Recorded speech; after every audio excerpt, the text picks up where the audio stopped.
dalang Biblia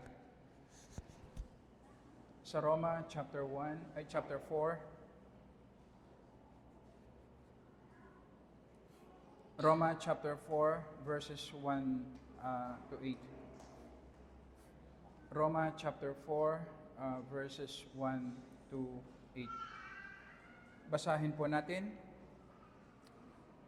Ano nga ang ating sasabihin na natuklasan ni Abraham na ating ninuno ayon sa laman?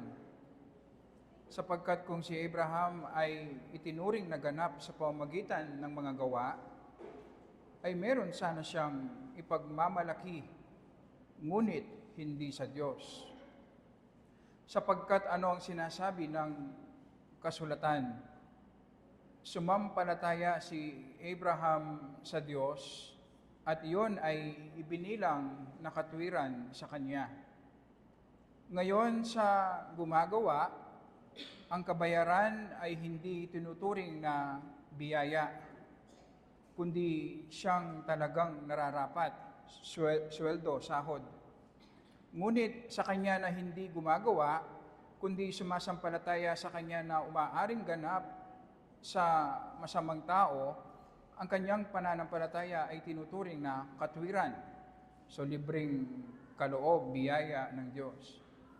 Gaya naman ng sinasabi ni David patungkol sa pagiging mapalad ng tao na itinuturing ng Diyos na matuwid na hiwalay sa gawa.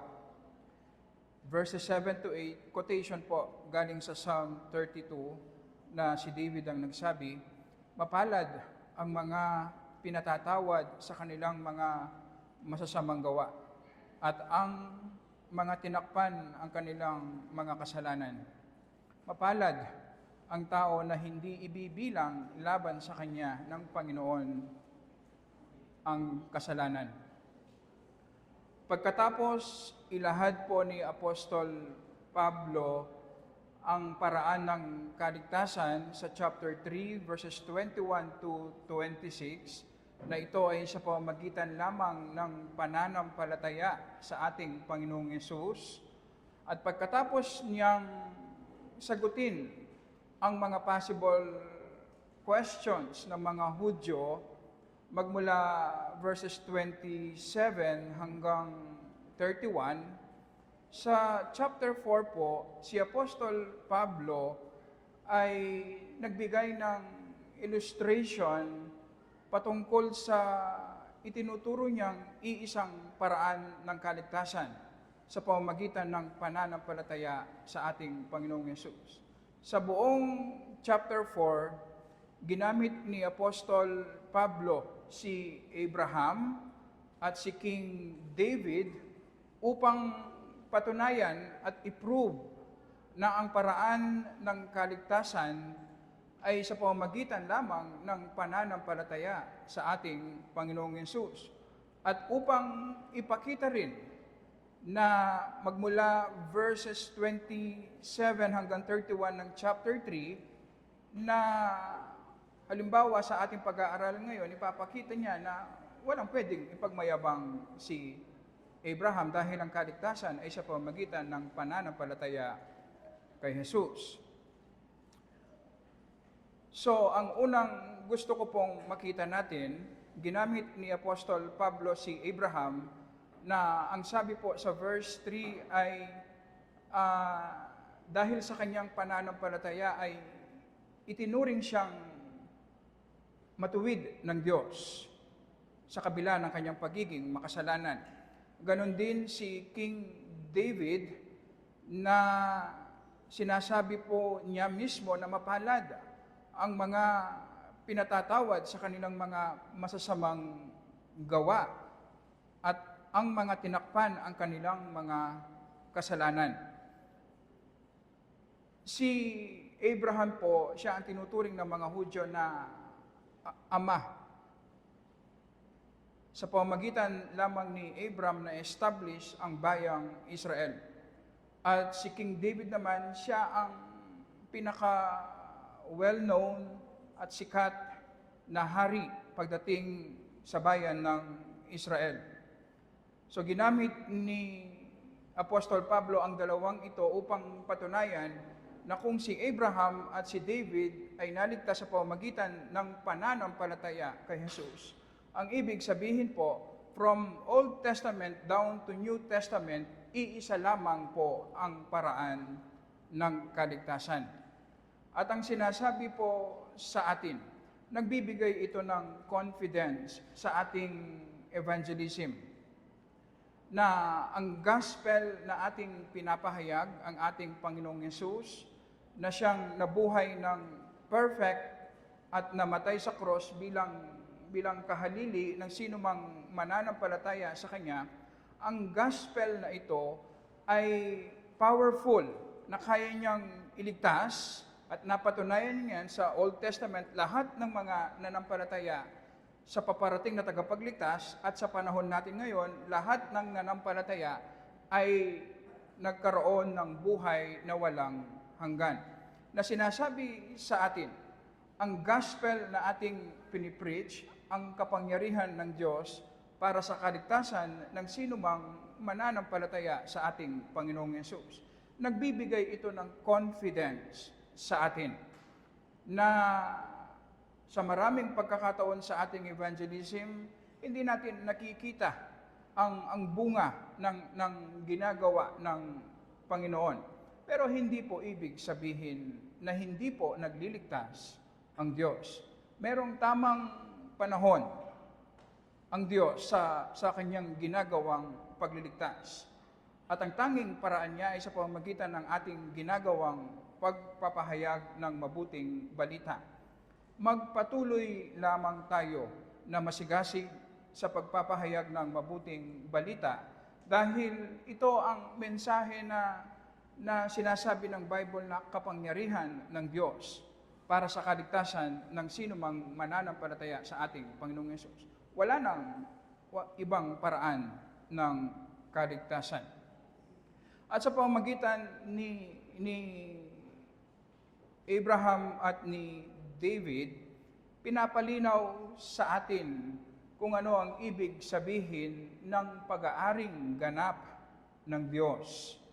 Sinasabi sa atin, halimbawa sa verse 2, kung si Abraham daw ay naligtas sa pamamagitan ng kanyang gawa, ang ibig sabihin, meron siyang pwedeng ipagmalaki sa Diyos.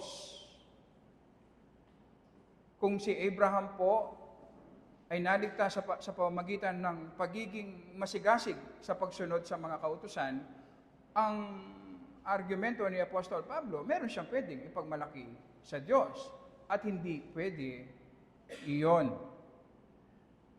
Maunawaan po natin si Apostol Pablo sa kanyang pag-iisip at pagsusulat kung alam natin na ang mga Hudyo pala noon, para sa kanila si Abraham ay naligtas sa pamamagitan ng pagiging matapat niya sa Panginoon. Halimbawa, ang Genesis chapter 15 verse 6 na sinasabi doon, at atin itong napag-aralan, sa pamamagitan ng pananampalataya ay itinuring na matuwid si Abraham.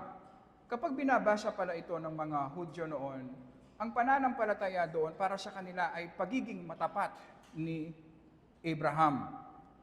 At masisilip din natin ang ganitong kaisipan kay James.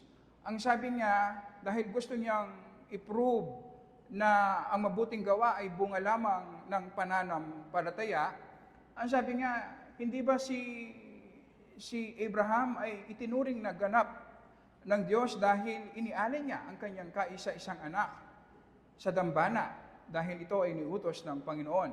So ganito pala ang kaisipan ng mga Hudyo noon, na si Abraham ay naligtas dahil siya ay sumunod, naging matapat sa Diyos.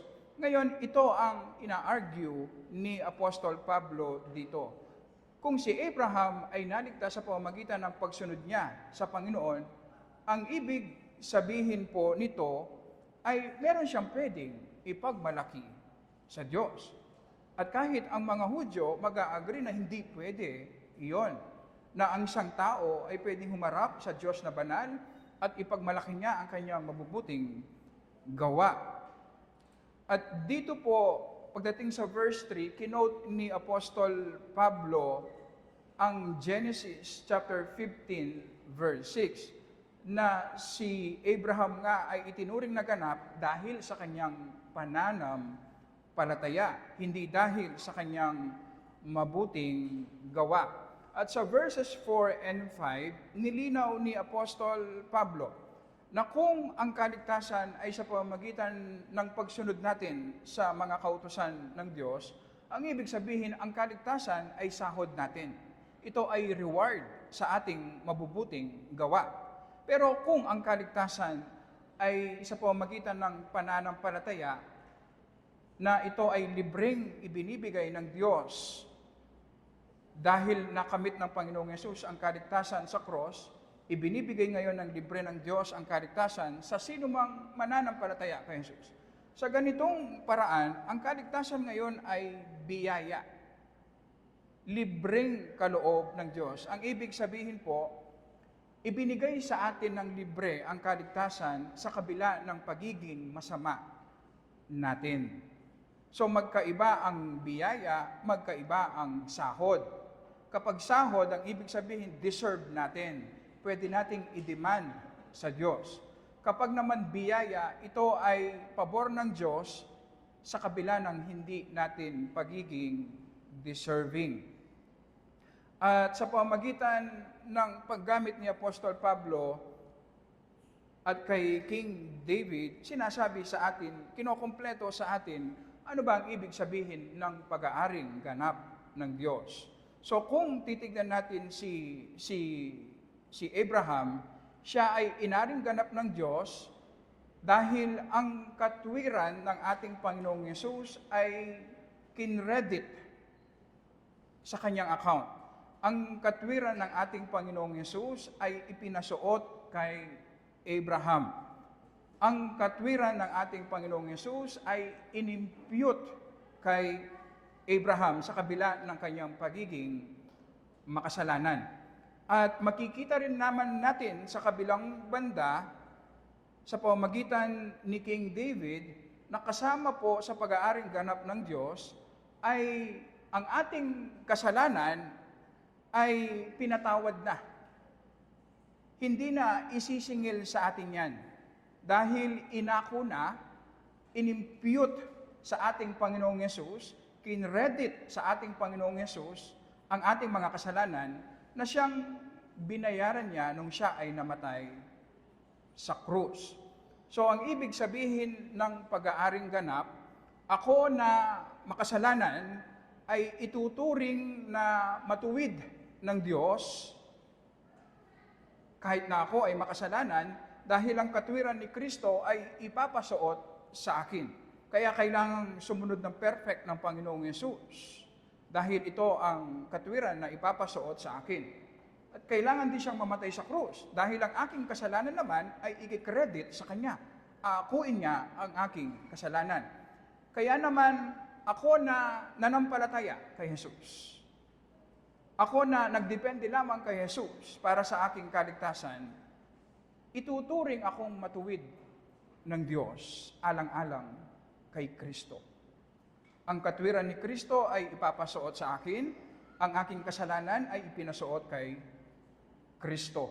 Kaya naman, sa kabila ng pagiging makasalanan ko, sa harapan ng Diyos ngayon, ako ay justified, matuwid, inaring ganap ng Diyos. As if hindi ako nagkasala. As if hindi ako nagbinti sa pagsunod sa mga kautusan ng Diyos. At ito ang ginawa ng ating Panginoong Yesus, di ba? Hindi siya nagbintis. Sinunod niya ng perfect ang mga kautusan ng Diyos. At binayaran niya ng lubusan ang ating mga kasalanan upang tayong mga makasalanan, kung tayo ay manampalataya kay Jesus, tayo ay magkakaroon ng buhay na walang hanggan. At ang sabi ni King David, mapalad siya. Mapalad siya dahil hindi na isisingil sa kanya ang kanyang mga kasalanan. Sa kabila ng kanyang pagiging makasalanan, siya ay tinuring na ganap at pinatawad sa lahat ng kanyang mga kasalanan. Siya ay mapalad. At ito ang challenge po sa atin ngayong umaga. Nakikita po ba natin na tayo ay mapalad dahil inaring ganap tayo ng Diyos? Na sa kabila ng marami nating nakikitang weaknesses, kasalanan sa ating mga buhay, dahil sa ating pakikipag-isa kay Jesus, sa harapan ng Diyos Ama, tayo ay matuwid at pinatawad ang lahat ng ating mga kasalanan. Ang tanong sa atin, nauunawaan po ba natin ang katotohanan ito? Nagre-rejoice ba tayo dahil pinatawad at inaring ganap tayo ng Diyos? Alam niyo po, depende sa kung papaano natin binibigyan ng value ang mga mabubuting balita na dumarating sa atin, ay tumutugon tayo. Kung matagal mo nang inaasam ang promotion at bigla-bigla sinabi sa iyo ng boss mo, mapopromote ka dahil sa iyong performance, siguradong magiging masaya ka. Sigurado yun. Magsiselebrate ka. Uuwi ka na masayang-masaya, sasabihin mo sa pamilya mo na promoted ka na. Walang masama. Yun ang normal na tugon natin sa magandang balita. Umuwi ang iyong anak galing sa school. Sinabi sa iyo, siya ang number 1 sa klase. Magiging masaya ka para sa iyong anak. Ibang saya ang nararamdaman ng mga magulang kapag nagiging matagumpay ang kanilang mga anak. Normal yon. Kung sa mga ganitong temporal na blessings ay nagiging masaya tayo, ang question ngayon, kapag naririnig natin ang mabuting balita at ito ay merong eternal impact sa atin, eternal blessings, commensurate ba ang tugon natin? Kung nagiging masaya tayo sa mga temporal blessings, higit ba na nagiging masaya tayo pagdating sa mga eternal blessings na ibinigay sa atin sa pamamagitan ng ating Panginoong Hesus? At ito ang sukatan ng ating spiritual health. Alam niyo po, pwede nating dayain ang ating mga sarili.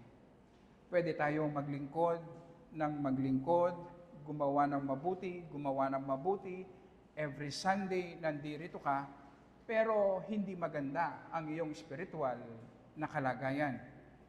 Ang pinakasukatan ng ating spiritual health ay nauunawaan at nararanasan natin na tayo nga ay inaring ganap ng Diyos.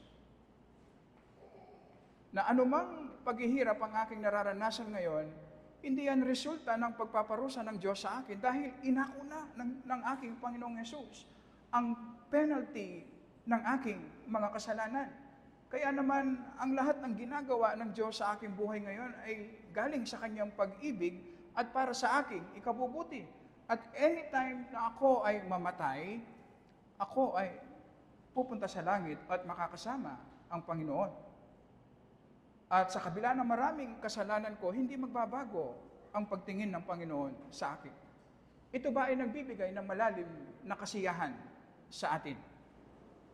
Ito ba ay nagdudulot ng pagpupuri, ng gratitude sa ating mga puso sa biyaya ng Panginoon sa atin? Alam niyo po ba, mamaya sa ating sermon makikita natin, marami po sa ating mga problema, ang solusyon ay kailangan natin mag-worship. Mag-worship. Makita natin ang eternal gift ng Diyos sa atin. At dahil ito ay nararanasan natin, tayo ay mag-rejoice, magpasalamat, mapuno ng gratitude ang ating mga puso. Alam niyo po ba, kapag nangyari ito sa ating mga puso, magbabago ang ating mga buhay.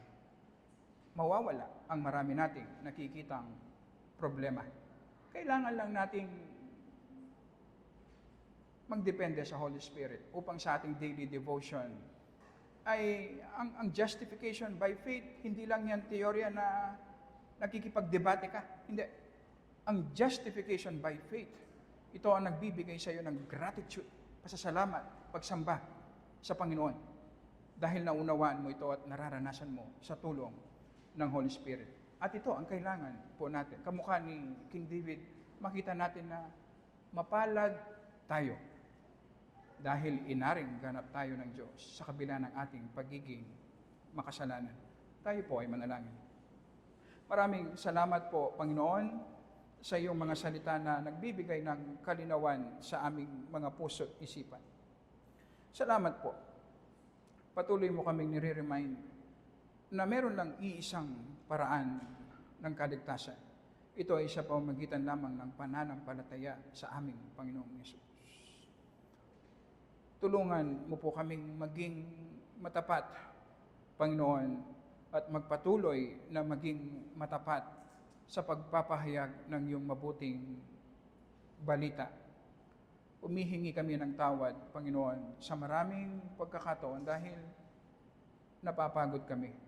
Dahil wala kami nakikitang resulta o bunga, Panginoon. Nadi-discourage kami, napapagod kami, Panginoon.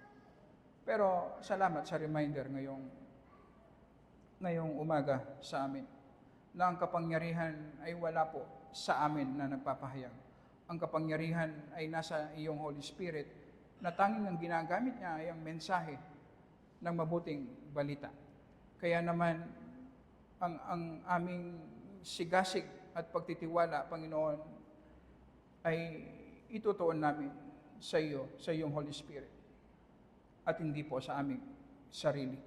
Kaya naman, habang kami po ay nagpapatuloy na nagpapahayag ng iyong mabuting balita, Panginoon, kami po ay nagdidepende sa iyo sa panalangin. Dahil ikaw lamang, Panginoon, ang makapagliligtas. At i-grant mo, Panginoon, sa iyong sariling timing, kapanahunan, na magligtas ka, Panginoon, para sa luwalhati ng iyong pangalan. At nagpapasalamat kami, Panginoon, sa kalinawan na kaming mga makasalanan ay inari mong ganap dahil ang katwiran ng aming Panginoong Yesus ang ipinasuot mo sa amin. At ang lahat ng aming mga kasalanan ay inako ng aming Panginoong Yesus sa krus kung saan binayad niya ang lahat ng penalty ng aming mga kasalanan. Kaya naman, sa kabila ng pagiging makasalanan namin, Panginoon, sa iyong harapan ngayon, ay kami ay mga matutuwid dahil sa pagkikipag-isa namin sa aming Panginoong Yesus. Tulungan mo po kami, Panginoon, na maging totoo ito sa aming mga puso. Umihingi kami ng tawad, Panginoon, dahil madalas naming naririnig ang justification by faith. Palagi naming napapag-aralan para bang nawawalan na ito ng kahulugan sa amin, Panginoon. Humihingi kami ng tawad na sa aming mga mabubuting gawa, nagdidepende kami at inahanap namin ang security at joy ng aming buhay. At hindi sa kung ano ang na-accomplish ng aming Panginoong Yesus para sa amin. Kaya naman nagiging mabigat ang aming lakad bilang mga mananampalataya. Walang joy. At nafe-feel namin ang burden, Panginoon, dahil hindi kami nag-worship. Dahil hindi sumasamba ang aming mga puso. Hindi kami nakatingin sa aming Panginoong Yesus. Tulungan mo po kami sa aming daily devotion, Panginoon. Tulungan mo po kami sa aming pag-aaral ng iyong mga salita sa church na ito. Na every time na marinig namin ang aming Panginoong Yesus at ang kaligtasan kanyang nakamit para sa amin, ang iyong pag-ibig, ang iyong mercy, ang iyong grace, ang iyong holiness, ang iyong wisdom, palaging tumugon ang aming puso ng may pagsamba, pasasalamat sa kaligtasang nakamit ng aming Panginoong Yesus para sa amin na mga undeserving. At sa ganitong paraan, Panginoon, maluwalhati ang iyong pangalan at mababago ang aming mga buhay. At ito ang dalangin namin, Panginoon, sa aming pagsamba, sa aming pag-awit, pakikinig ng iyong banal na salita, sa aming pagdalangin sa iyo, sa aming fellowship sa iyo, Panginoon. I-bless mo po ang iyong mga salita at i-ready mo ang aming mga puso. Natanggapin namin ang iyong mga salita na mayroong pagpapakumbaba, Panginoon, na sa aming mga sarili, wala kami pwedeng ipagmalaki. Sa aming mga sarili, ang deserve namin ay impyerno. Pero sa pamamagitan ng aming Panginoong Yesus, kaming walang halaga ay binigyan mo ng mataas na halaga sa iyong harapan, Panginoon. Kaming mga papunta sa impyerno ay binigyan mo ng buhay na walang hanggan. Kaming mga makasalanan, Panginoon, ay itinuring mong matuwid dahil lamang sa pamamagitan ng aming Panginoong Yesus. Maluwalhati ang iyong pangalan, Panginoon, at magdulot ito ng growth sa amin, sa pangalan lamang ng aming Panginoong Yesus. Amen at amen.